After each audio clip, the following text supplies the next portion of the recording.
When it rains, it pours. Andile Jali has been ordered to pay costs of the DRC sitting, and he lost his case against his employer Morocco Swallows, and it appears that Jali won't be returning to Swallows. According to a report by the public broadcaster, the Premier Soccer League's dispute committee has dismissed the player's case against Morocco Swallows, both for payment and reinstatement. Last week, the player sought resolution from the dispute resolution chamber to compel the club to settle outstanding dues and ensure his return to work for the remainder of the 2023-2024 season. Swallows initially released Jali and other players after the club labeled his actions as participating in an illegal strike in December.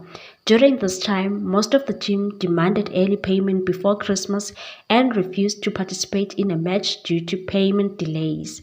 As a result, the PSL had to cancel games against Mamelodi Sundowns and Golden Arrows, prompting a fine and a deduction of 6 points for the Soweto team. The former Bafana Bafana international is one of the most decorated midfielders in the country, having won multiple PSL crowns with Mamelodi Sundowns and Orlando Pirates, and has featured for Belgian side KV Oostende, where he briefly worked with current South African national team coach Hugo Broos.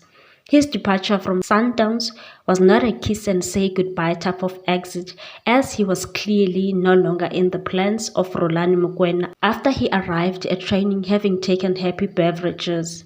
Jali and his legal team find themselves with much to consider regarding their next move. This is particularly crucial as the season resumes this weekend, with Swallows set to host Polokwane City on Saturday following the DRC ruling on Wednesday morning, and it appears that Jali won't be returning to the struggling Swallows side. Please like, comment, share and subscribe for more sports news.